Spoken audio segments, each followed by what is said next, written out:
नमस्कार, मैं राजीव और आज मेरे साथ जुड़ रहे हैं 2 ख़ास मेहमान मेरे साथ हैं आज फुजियामा पावर सिस्टम के टॉप मैनेजमेंट के 2 प्रमुख लोग और इन दोनों से हम बातचीत करेंगे। हमारे साथ हैं पवन कुमार गर्ग जी जो चेयरमैन हैं फुजियामा पावर के और योगेश दुआ जी जो सीईओ हैं कंपनी के।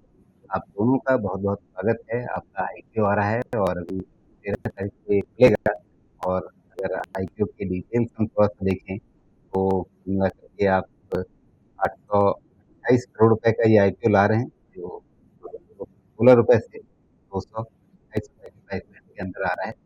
आप सोलर पावर सेक्टर में हैं, यानी जो रूफटॉप सोलर सिस्टम्स रखते हैं, आप उसका काम करते हैं और दिल्ली ही बेस है ना आपका? अ, यस सर, ऑफ़िस हमारा दिल्ली में है मेन सेल्स ऑफ़िस, जी, कॉर्पोरेट ऑफ़िस हमारा ग्रेटर नोएडा में है। जी, ओके। तो Delhi greater Noida NCR based ये कंपनी है और आईपीओ लाने का पर्पस जो है उसमें एक तो नया ये प्लांट लगाने जा रहे हैं, साथ में कुछ पुराने जो बोरोइंग्स हैं, कर्जे हैं, उनको निपटाना है, साथ में सामान्य रूप से कंपनी चलाने के कामकाज के लिए जो कुछ खर्चे होते हैं, वो सब चीज़ें इसमें रहेंगी। तो पवन जी सबसे पहले अपनी कंपनी के कामकाज के बारे में समझाइए। सोलर आजकल काफ़ी चर्चा में है, काफ़ी ज़्यादा लोग इसको लेकर के उत्साहित भी हो रहे हैं। लेकिन जी, आपकी कंपनी 2017 में शुरू हुई, अभी तक कैसी प्रगति रही है? किस तरह से आपने शुरुआत की? क्या आपका बैकग्राउंड रहा है मैनेजमेंट का? जी। तो सर अगर सोलर के बारे में जब हम सुनते हैं, तो हमारे माइंड में ये आता है या तो सोलर पैनल बना रहे होंगे बहुत सारे, या फिर हमारे माइंड में आता है कि सोलर की एनर्जी सेल कर रहे होंगे। तो हम इन दोनों में से मतलब कि मेन ये हमारा स्ट्रीम नहीं है। हमारा मेन स्ट्रीम है रूफटॉप सोलर। रूफटॉप सोलर में अगर हम देखें तो 3 मेजर कंपोनेंट्स हैं। Solar panel, power electronics components में सोलर इन्वर्टर और सोलर बैटरी। तो मेजर जो कंट्रोल है, कंट्रोल का जो काम है वो पावर इलेक्ट्रॉनिक्स कंपोनेंट के पास रहता है, जिसे हम सोलर इन्वर्टर भी कह सकते हैं, जिसे हम सोलर पीसीयू भी कह सकते हैं। तो हम तीनों ही कंपोनेंट डिजाइन करते हैं, डेवलप करते हैं, मैन्युफैक्चरिंग करते हैं, डिस्ट्रीब्यूशन करते हैं और बी टू सी में एंड कस्टमर तक हम सर्विसेज पूरा हमारा नेटवर्क है, डीलर डिस्ट्रीब्यूटर के थ्रू हम ये सारा पूरा का पूरा सर्विसेज देते हैं। हम सॉल्यूशन कंपनी हैं और पूरा का पूरा इंस्टॉलेशन से लेके सर्विसेज से लेके एंड टू एंड चैनल, हमारे चैनल नेटवर्क के माध्यम से ये सारा हम फैसिलिटीज देते हैं कस्टमर। जी, बिल्कुल। तो अभी तक आपकी ग्रोथ रेट किस तरह की रही है? अगर उसको आप समझा सकें? तो इसमें एक जो आपका क्वेश्चन था सर, देखिए हमने 92 में सोलर इन्वर्टर से काम शुरू किया और 2008 के आसपास हमने सोलर सोलर हम हमने हर इन्वर्टर में सोलर का फीचर ऐड करना शुरू किया और धीरे-धीरे फिर हमने सोलर रूफटॉप की मार्केट को बढ़ाया अपने नेटवर्क में और 2017 में 2018 में हमने कंपनी को प्राइवेट लिमिटेड किया। उससे पहले हम प्रोप्राइटर या पार्टनरशिप कंपनी के रूप में काम कर रहे थे। तो 1992 से हम ये काम कर रहे हैं। अगर ग्रोथ रेट देखें तो 96 में just after college pass out, तो वहाँ से हमने कंपनी को बिल्कुल ज़ीरो से स्टार्ट किया। मैं और योगेश जी दोनों हम क्लासमेट थे। कॉलेज में लास्ट ईयर में हमने सोचा कि जॉब ना करके हम बिज़नेस कुछ करेंगे और वहाँ पे एक हमने छोटे से रूम में आर&डी से काम स्टार्ट किया। वहाँ पर एक इन्वर्टर से काम स्टार्ट करके और धीरे-धीरे इसको हम बूटस्ट्रैप मोड में कंपनी को मतलब कि धीरे-धीरे यहाँ तक लाए हैं सर। जी। तो इसमें मतलब अभी तक की जो यात्रा आपकी रही है, उसमें आपने बाहर से कोई फंडिंग अभी तक नहीं ली है? सिर्फ़ डेट्स जो बैंक से होते हैं सर वो लिए हैं, बाकी जी, कोई प्राइवेट फंडिंग या जो इस तरह का जी। कोई हम नहीं लिया सर। लेकिन जो पुराना काम हुआ, जो आप मतलब कॉलेज से बाहर निकलते ही जो आपने शुरू किया और अभी ये जो फुजियामा पावर आपने 2017 से एक कॉर्पोरेट स्ट्रक्चर में शुरू किया, तो जी। ये ट्रांज़िशन किस तरह का रहा और उसमें कैसे आपने सोचा कि हाँ, अब क्या पहले मोटा-मोटी एक अनऑर्गनाइज़्ड सेक्टर जैसा काम था, जिसको आपने फिर बाद में ऑर्गनाइज़्ड सेक्टर की तरफ तब्दील किया? बिल्कुल सर, आपका बिल्कुल अच्छा क्वेश्चन है ये। तो अगर हम देखते हैं सर, जैसे हम 96 की बात करते हैं, तो इन्वर्टर टोटली अनऑर्गनाइज़्ड मार्केट थी सर। तो 2005 के आसपास अगर हम कहें इसमें कंसोलिडेशन शुरू हुआ, मतलब कि सारा एक ऑर्गेनाइज सेक्टर के रूप में ये तब्दील होना शुरू हुआ। और 2005 में भी हमारा अगर साइज हम देखेंगे तो वो बहुत बड़ा नहीं था, अगर मतलब डेफिनेटली 96 के कंपैरिजन में तो था, जहाँ पर 96 तो लगभग जीरो से, जब पहले साल में हमने करीब करीब 50 इन्वर्टर के करीब हमने बनाए होंगे अगर हम देखेंगे, तो उसके हिसाब से तो हम ठीक ठाक लेवल पे थे। लेकिन अगर हम देखें तो उस टाइम पे जो सबसे बड़ी कंपनियां थी, तो उनके कंपेरिज वो हमसे करीब करीब 100 गुना बड़ी थी उस टाइम पे। तो वो फिर वहाँ 2005 के आसपास कंसोलिडेशन जब शुरू हुआ, तो हमारे साइज़ की और हमसे बहुत बड़ी-बड़ी कंपनियाँ भी उसके बाद जब कॉम्पिटिशन में कहीं न कहीं उतना सर्वाइव नहीं कर पाई, हज़ारों की संख्या में कंपनियाँ थी अगर हम देखें इन्वर्टर में उस टाइम पे। पर ये है कि बिकॉज़ ऑफ हमारी स्ट्रेंथ जो है आर-एन-डी है, हम दोनों इंजीनियर हैं, पावर इलेक्ट्रिक्स इंजीनियर हैं, तो बिकॉज़ ऑफ हमने सोसाइटी में क्या प्रॉब्लम्स आने वाली हैं आने वाले टाइम में, 2008 में देखें तो सोलर एक जस्ट चलन शुरू हुआ था, बहुत क्यूरियोसिटी थी लोगों के मन में कि सोलर क्या है? क्वेश्चन्स बहुत थे, लेकिन मतलब एक डिमांड नहीं जनरेट हो पा रही थी। तो वहाँ पे जाके हमने गाँव-गाँव में जो हम इन्वर्टर का जो काम कर रहे थे, उसमें सोलर ऐड कर के और इसमें हमने काम शुरू किया रूफ़टॉप में। और इसमें मैं ये कहूँगा कि गाँव के लोग मतलब कि बहुत समझदार थे, मतलब समझदार है, और उन्होंने सबसे पहले अडॉप्ट किया। शहर से पहले गाँव ने अडॉप्ट किया इस चीज़ को। जी, और वहाँ शायद ज़रूरत भी इस हिसाब से है कि जहाँ पर पहले बिजली नहीं पहुँच पाती थी, तो वहाँ पर लोगों को लगता था कि ठीक है, हम अपने घर में ही, अपने खेत में ही अगर सोलर लगा लेंगे, तो फिर बिजली की हमारी समस्या खत्म हो जाएगी। क्योंकि गाँव में हम जानते हैं कि पहले एक तो बिजली या तो गाँव तक पहुँची नहीं थी, पहुँची भी थी तो ज़्यादातर समय कटी रहती थी। तो सोलर बिल्कुल, उस समय बहुत ज़रूरी एक अ, अच्छे विकल्प बन विकल्प के गया। रूप में उन्हें दिखा। जी, लेकिन यहाँ पर अब समस्या ये है कि अब एक तो यहाँ पर अब ज मतलब बिजली हर गाँव तक पहुँच चुकी है और अब उतनी जाती भी नहीं है। तो क्या आगे भी आपको उसी तरह की डिमांड दिखती है या फिर अब वहाँ पर आपको लगता है कि नहीं, कहीं पर जो ग्रिड वाली बिजली है, उसकी उपलब्धता इतनी हो गई है कि शायद गाँव में अब उस तरह की स्कार्सिटी नहीं है और दूसरे प्रतिस्पर्धा, कॉम्पिटिशन बहुत ज़्यादा बढ़ गया है। तो आपकी ओवरऑल ग्रोथ स्ट्रैटेजी क्या है? आप चाहें तो योगेश जी जवाब दें। यहाँ से क्योंकि इतने इंटेंस कॉम्पिटिशन के बीच में जिसमें आपके पास टाटा पावर जैसे बड़े नाम हैं, आपके पास और भी कई लिस्टेड पेयर्स हैं। हाल में मैंने 1-2 और भी इंटरव्यू जिनका हाल में आईपीओ आया है, वो भी किए हैं। तो काफ़ी कॉम्पिटिटिव होता जा रहा है। कैसे आप अपनी ग्रोथ को सस्टेन करेंगे या आगे बढ़ाएँगे इतने कॉम्पिटिटिव माहौल में, जबकि आपका जो बेस है, वो रिलेटिवली छोटा है? बिल्कुल। जी। सर, हमने जब काम शुरू किया था तो इन्वर्टर बैटरी के सेगमेंट से काम शुरू किया था, तो पावर कट्स जहाँ पे थे वहाँ पे हम पहुँचे और वहाँ पे हमने नेटवर्क बनाया। गाँव में टियर 2, टियर 3 सिटीज़ में नेटवर्क बनाना होता है तो रेफ़रेंस से नेटवर्क बनता है कि एक ने लिया बिज़नेस, उसने सही चलाया, फिर उसको देख के दूसरे ने किया, तो वो एकदम से रेप्लिकेट करना इतना ईज़ी नहीं होता है। और दूसरा, वहाँ पे हमने जी। ना सिर्फ डिस्ट्रीब्यूशन एस्टैब्लिश किया, बल्कि सर्विस नेटवर्क भी एस्टैब्लिश किया, जो कि मतलब एंड लेवल पे जाके कॉस्ट इफेक्टिव सर्विस प्रोवाइड करना अपने आप में एक और वो भी मतलब over a period of time incrementally improve होता चला गया कि हम कैसे इसको कॉस्ट इफेक्टिव भी रखेंगे, सर्विसेज भी अच्छी बनाएँगे। दूसरा, हमारे पास तीनों प्रोडक्ट्स की आर-एन-डी है, सोलर पैनल की भी है, बैटरीज़ की भी है और इन्वर्टर्स की भी है। तो जो ये स्ट्रेंथ हमें मिलती है कि हमें जो मार्केट से डिमांड आएगी उस प्रोडक्ट को हम अपने मॉडिफ़ाई करके बना सकते हैं और उसको दे सकते हैं, तो वो अपने आप में एक स्ट्रेंथ है जो कि लंबे टाइम से हमारे साथ है। और जो 500 तरह के एसकेयूज़ हैं, वो हमें एक फ्लेक्सिबिलिटी देते हैं कि अगर डिमांड हमारे डिस्ट्रीब्यूटर्स के पास गाँव की है या कस्बे की है या शहर की है, तो हम हर जगह पे मतलब कैटर कर सकता है हमारा डिस्ट्रीब्यूटर। तो उसको एक मतलब बहुत अच्छा सपोर्ट है उस चीज़ को लेके कि वो मतलब हमारे से कहीं नहीं जाएगा। और दूसरा, जैसे हमारे पास एक ऑनलाइन से इंक्वायरीज़ आती हैं या हमारे जो सर्विस के लोग हैं, वो लोग भी जब विज़िट पे जाते हैं, तो उनको भी हम लोग एक ऐप दिया है हमने। वो रास्ते में जो डीलर डिस्ट्रीब्यूटर पड़ते हैं, तो उनको मिलते हुए वो जाते हैं और उनको नए प्रोडक्ट, नए फीचर समझाते हैं, तो वहाँ से भी उनको ऑर्डर्स मिलते हैं। तो उसको भी अपनी वो ऐप में डालते हैं, उनको इंसेंटिव मिलता है और वो ऑर्डर्स डिस्ट्रीब्यूटर्स को जाते हैं।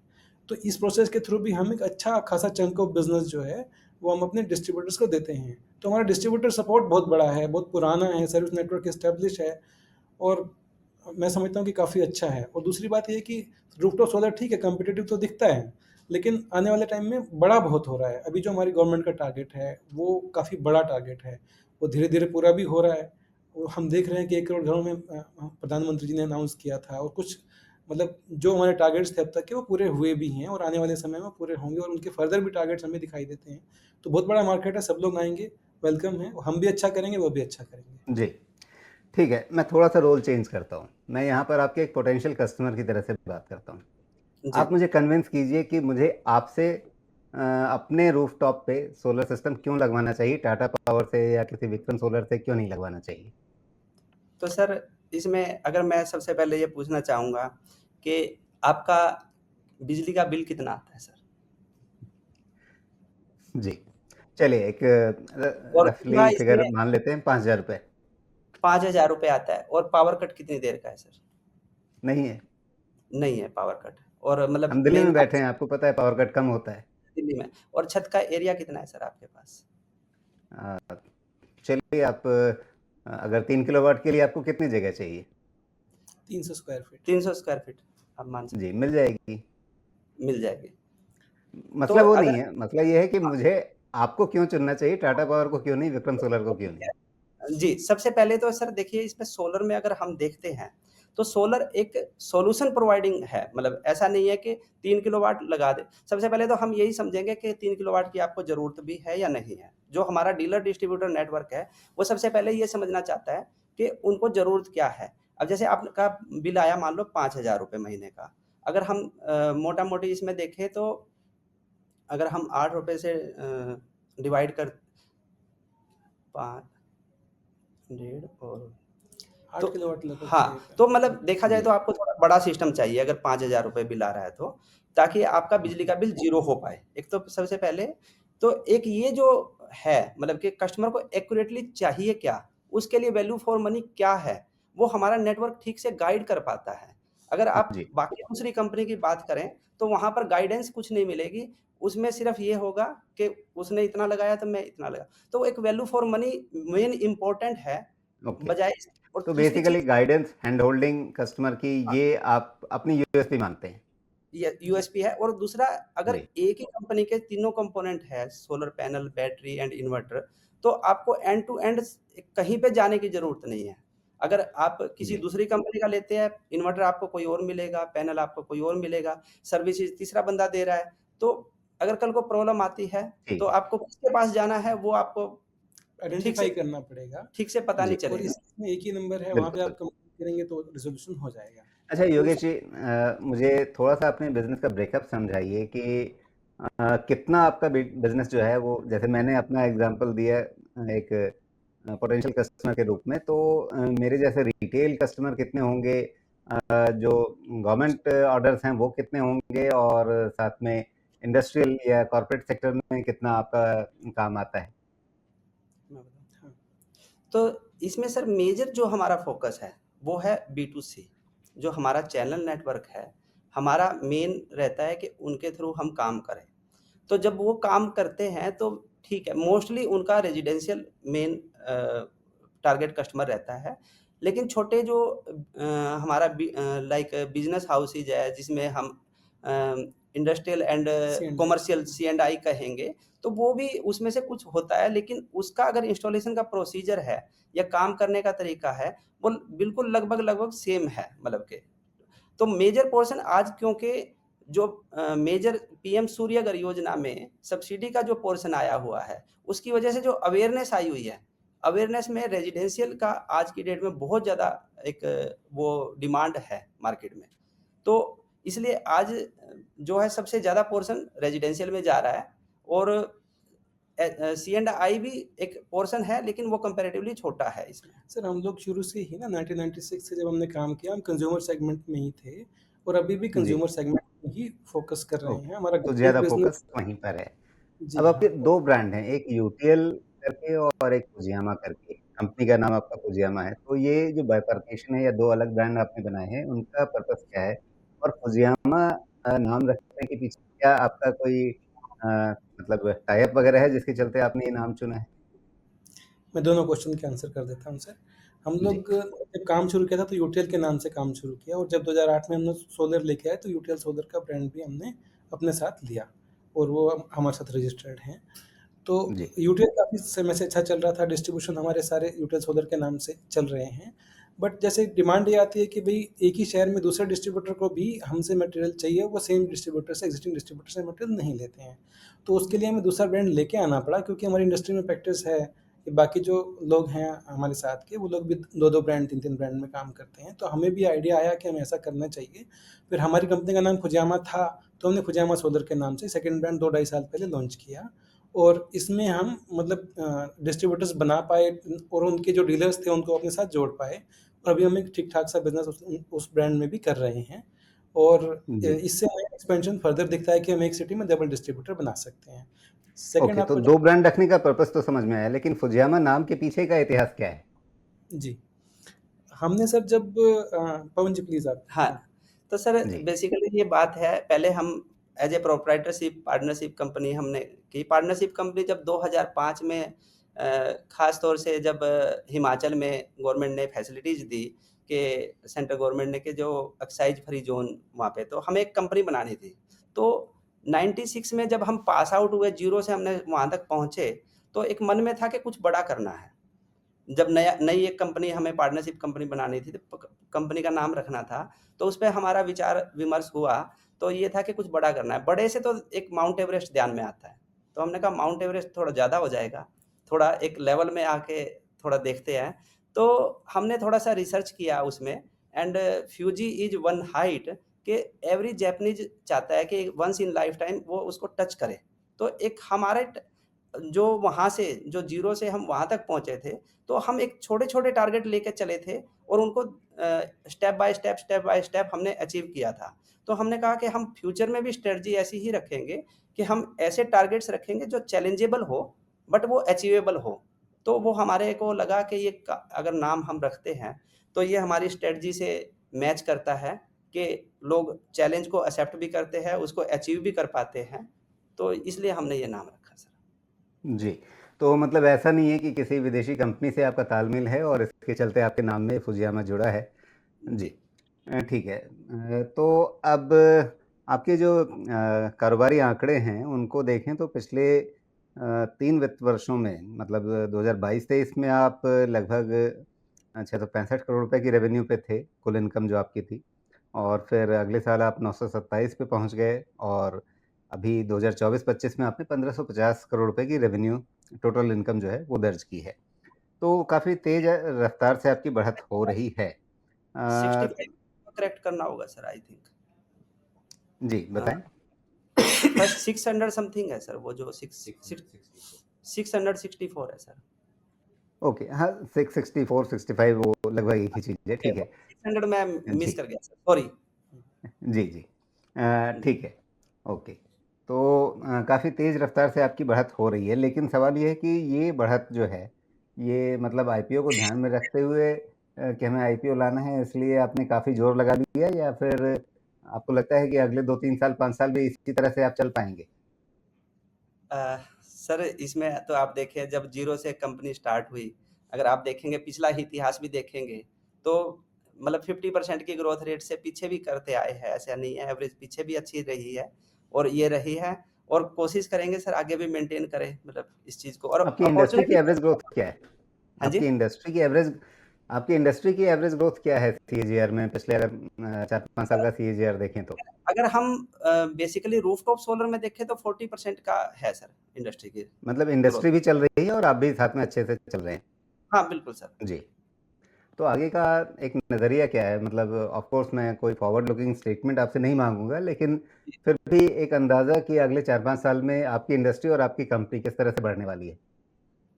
देखिए सर, अगर हम देखें रूफटॉप सोलर में ख़ास तौर से, तो अपॉर्च्युनिटीज़ बहुत है सर। अगर हम देखते हैं कि चाइना जो है एवरी ईयर 60 गीगावाट ऐड कर रहा है सर, और हम तो अभी 60 गीगावाट पे पहुँचे भी नहीं हैं। हमारी पॉपुलेशन उनसे ज़्यादा है। और अगर हम वर्ल्ड वाइड भी देखते हैं सर, जितनी सोलर की कैपेसिटी ऐड होती है, उसमें से मतलब जो हमारे को रिपोर्ट्स मिली है, मतलब डिफरेंट एजेंसीज से, तो वो ये कहती है कि करीब-करीब 50% जो है सोलर रूफटॉप में ऐड हो रहा है। और हमारे यहाँ अभी वो एडिशन अवेयरनेस नहीं थी। मेन मेन बात ये है कि अवेयरनेस नहीं थी। ज़रूरत तो उनसे ज़्यादा है हमारी, अवेयरनेस नहीं थी और अब अवेयरनेस आ गई है थैंक्स टू गवर्नमेंट। गवर्नमेंट ने मतलब बेसिकली बहुत पुश किया है इस चीज़ को, कि रूफटॉप सोलर को।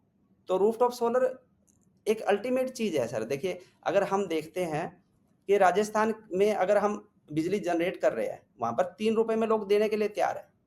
मतलब डिस्कॉम कंपनीज कितनी लेती है, कितनी नहीं लेती है, क्योंकि हम उस सेक्टर में नहीं है, हमें ज़्यादा आइडिया नहीं है। बट 3 रुपए में लोग जी, बना के बिजली बेचने के लिए तैयार है।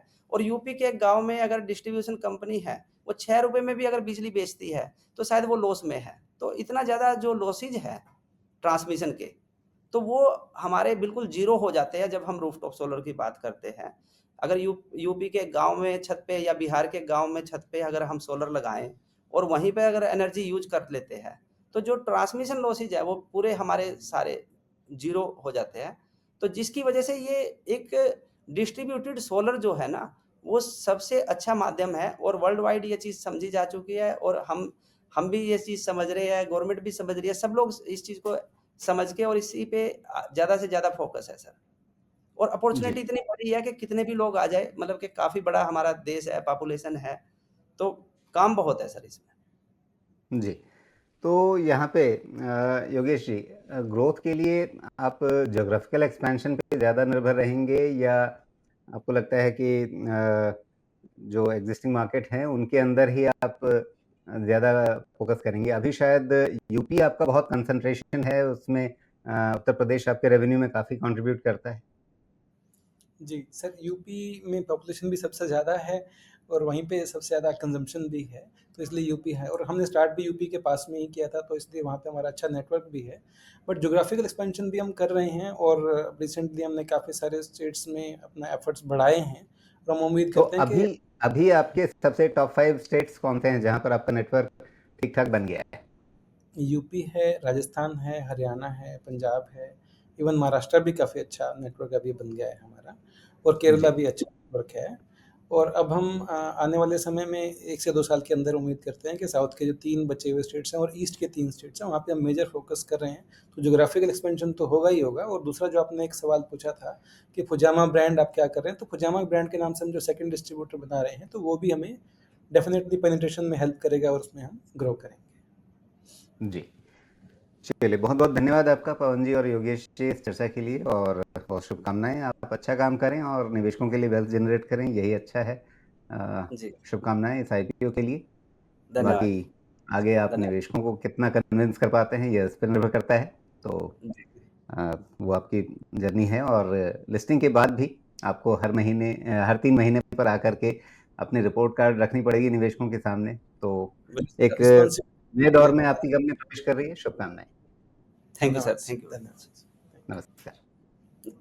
नमस्कार सर।